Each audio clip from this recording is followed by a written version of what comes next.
Isa sa mga nagtanong kahapon doon sa Senate Blue Ribbon Committee, Senador, magandang umaga, si Joel Siweng po ito. Good morning po. Good morning. Senator. Senator JV. Naka-on ako. Remote Yes. one. Yun. How are you? Hi, Joel at Weng. Good morning po. Kamusta kayo? Good morning. Ay, mabuti po. Kakamustahin namin kayo. Na-alta pressure ba kayo doon sa mga natuklasan natin kahapon dyan sa Senate Blue Ribbon? Ano ba naging impression sa inyo, Senador? Doon sa inyong ginawang pagtatanong sa mga contractors? Well, ang nakakalungkot talaga rito, Joel, Weng, no? Siyempre, yung discovery natin na talagang si Secretary Bunuan na ang umamin no, na mukhang talaga may ghost projects. Kasi parang sa akin, tanggapin na natin na talaga naman may kikita, kasi negosyo po yan. Pero yung para kumita ka na, tapos wala ka pang i-deliver, 'di ba? Talagang doble sabi ko nga level na ng impyerno levels na ito. Opo. No? Wala nang konsensya ito. Kaya maganda sana talagang matumbok natin para na hindi na ito maulit muli. Ang gusto ko sanang kung mabibigyan pagkakataon, punteriyahin itong notorious district na nabanggit ni Senator Lacson, yung district sa Bulacan at dito sa Mindoro para malaman natin yung modus nila para hindi na po ito maulit. Yun nga, kahapon, kanina umuhugot si Rowena Salvacion. Di daw masyadong natanong si Henry Alcantara kahapon. Oo nga. Bakit daw hindi masyadong natanong, Senator? Yun ako nagugulat kasi nung turn ko na Pati kayo nagulat kasi ako nagpatawag sa kanya kahapon. Wala akong nagpatawag sa kanya at yung una ko sanang pinupuntirya yung lifestyle. Yes. No? Napaamin po natin siya na yung grupo po nila ni Bryce Hernandez, yung DE ngayon na pumalit sa kanya, mukhang regular silang nagkakasino. Napaamin din natin na talagang nagkikita sila doon. Tsaka yung kanilang lifestyle, sasakyan, relo at iba pa. Inuna ko po yon. Kaya lang, nung pupunta riyan, gusto ko na sanang tumbukin, Joel, Weng, yung modus nila. Kasi po naging very powerful itong si DE Henry Alcantara, ngayon po si Bryce Hernandez, na mukhang sila na nagluluto kung kanino talaga ituturo na lang kung sino ang kontraktor na gagawa ng mga proyekto. At sabi ko nga, meron pang sports at meron pang pamilya. Ibig sabihin, yung pang pamilyang proyekto, ito po yung legit, no? Talaga may delivery na talagang ginawa. Yung pang sports, iilan lang po yan. Siguro maliit na porsyento, pero ito talagang pinepera lang nila kasi nga po ghost. So, yun po sana yung aking naistumbukin, yung kanila pong ano modus. po nangyari? Bakit hindi niyo po natumbok? Hindi nyo natumbok. Si Senator Marcoleta, bilang chairman, sinasabi, Time is wala up. na raw akong oras.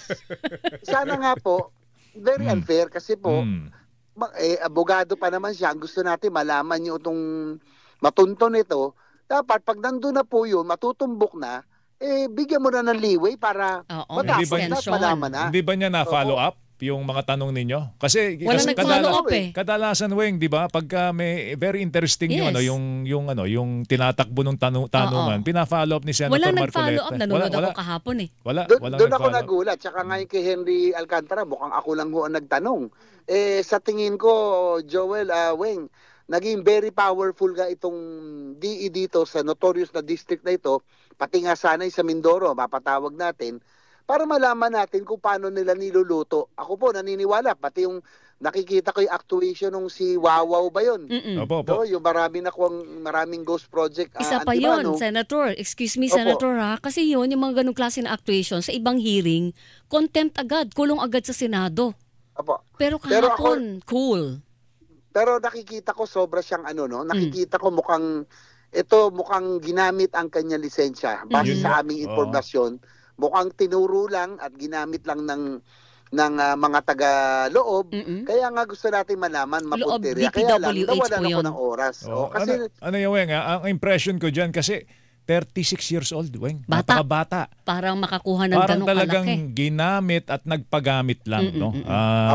Maaring hindi nga niya alam na yung lisensyang ginamit para sa isang proyekto, hindi niya alam na siguro ghost yun. Totoo yun. So, maaaring ganun. Mukhang ganun nga, Joel. I agree with you. Mukhang base sa impormasyon kong nakuha, kasi may mga kaibigan din tayo, tayo na research, yung makilala tayo dyan, mukhang ganun po nangyari.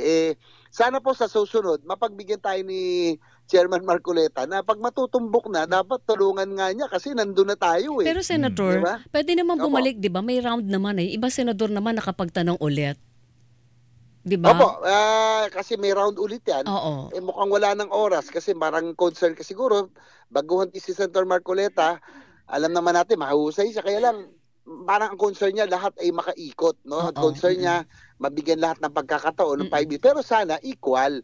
Yung iba, tumatagal. Yung iba, nakakasingit. Oo. Pero ang sa akin po, pag matutumbok na, siguro si Joel, yun na, doon na tayo pupunta kung yung sa Oo modus. nga po eh. Dapat Actually, hayaan po na. Dahil sinasabi yun nga, naman marami nga nakapansin, Senador, na baka naman, di ba pwedeng mag-giveaway muna yung session, Weng, to, di ba, to a very important hearing. Pwede Yung naman yun, momentum pero sayang kailangan di ba? desisyonan nyo ng mag-open close Kaya muna. lang napansin ni Senator JB sa kanyang tono kanina, parang may mga kabarkada ba si Henry Alcantara ang senador dyan?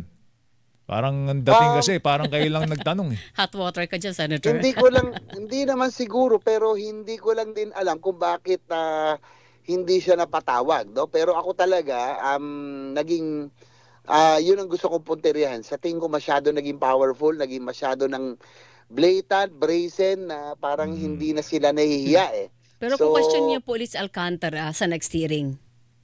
Sana po, mukhang pupunta naman siya, mukhang masyado, yung Bryce Hernandez na bata pa rin to na yung kasalukuyan diin, mukhang ito yung talagang operator dyan tsaka yung JP Mendoza, mukhang nag-contempt na at binigyan ng oras, hindi pumunta. Sana po, mahulib na ito. Dapat ito, warrant of arrest na. Kasi ito yung talagang sabi ni Senator Lacson, masyadong matakaw sa pera, talagang grabe daw ang lifestyle nito at talagang hindi natatakot at kumbaga kung tumaya daw to 5 milyon parang hindi na walang kaba-kaba. Dahil tayo wala tayo 5 milyon parang guguho na ang mundo natin. Ito raw walang kaba-kaba. Hindi kasi kinabukasan po may bagong koleksyon. Bagong Yun na nga po. Yun na nga po.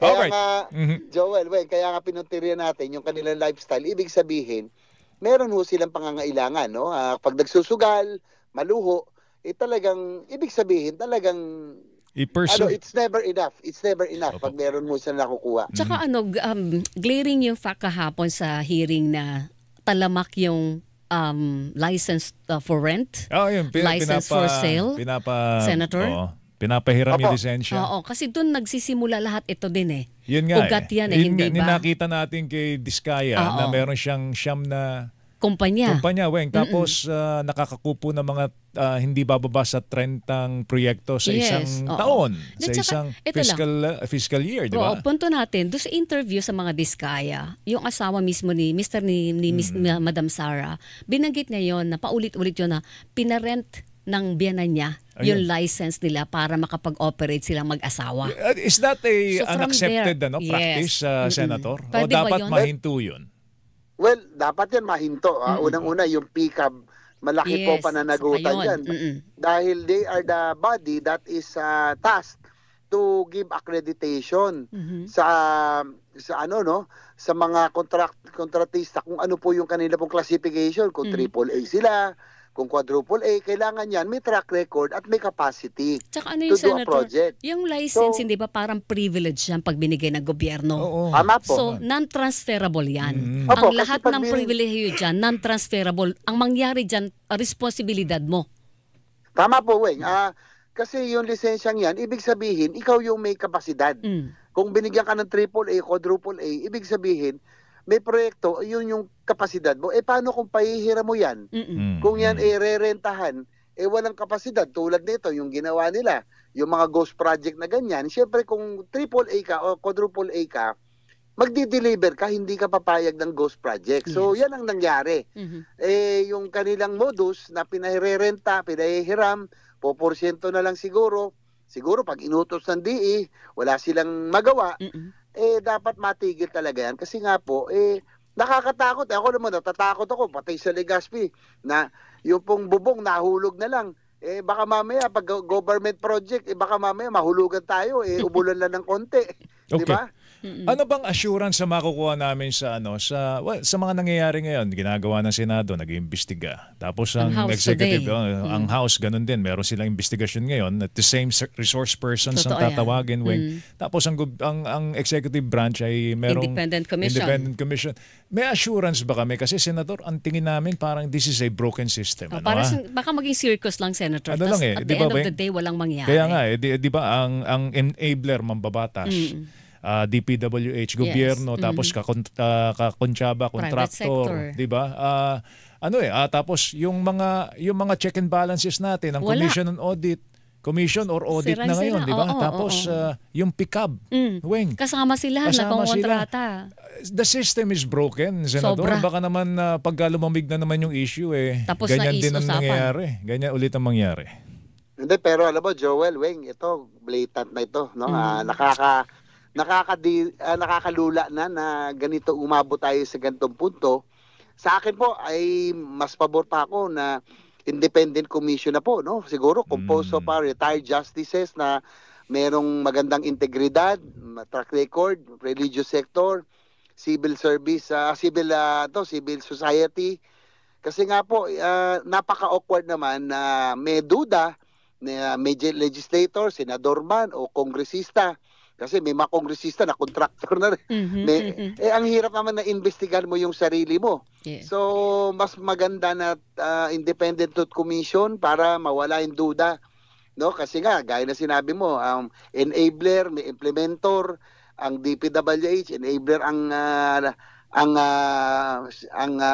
legislator, tapos kakuntsaba yung mga contractor. So, para mawala yung duda, maganda magkaroon ng independent commission na po. At talagang tigilan na natin itong ganitong kasi nakaka-apekto ito. Alam mo, bumagsak ang ating stock market dahil dito sa ganito na nakakahiya, no? Hindi na parang hindi na natin alam kung paano haharap sa buong mundo kung ganito na lang ang nangyayari sa atin. Parang hindi na tayo mawala ng skandalo, no? From fertilizer scam to Amari, ano pa ito, mga PIDAP, tapos ngayon na naman. Pero Senator, ang sinasabi niyo po, kung halimbawa na officially mabuo ni Presidente yung Independent Commission, magkalapaglabas na ng EO, dapat mag-hands off na ang Senate at House. Siguro po, pero whatever, kung ano man itong lumabas sa mga investigasyon, siguro maibigay natin kung may turnover man sa Truth Commission para kung may magamit man sila. Kasi hindi naman sayang, kasi Blue Ribbon is a very powerful committee. At may mga, sa tingin ko naman, may mga na-uncover din naman tayo. So, na pwedeng gamitin po doon. Pero ako, doon na lang, para Joel, Weng, para mawala na yung duda sa atin, no? Para kasi po, may dudang may senador, may congressman, para mawala yung duda. Mag-truth commission na lang po tayo para matigil na rin po ito. We need a new talagang overhaul ng system kasi po medyo nakakahiya na rin po sa buong mundo na lagi na lang tayo may ganito mga iskandalo. Pero siguro ayusin muna yung problema rin ng favoritism. Mas maraming natanong si Senator Jinggoy kaysa sa inyo.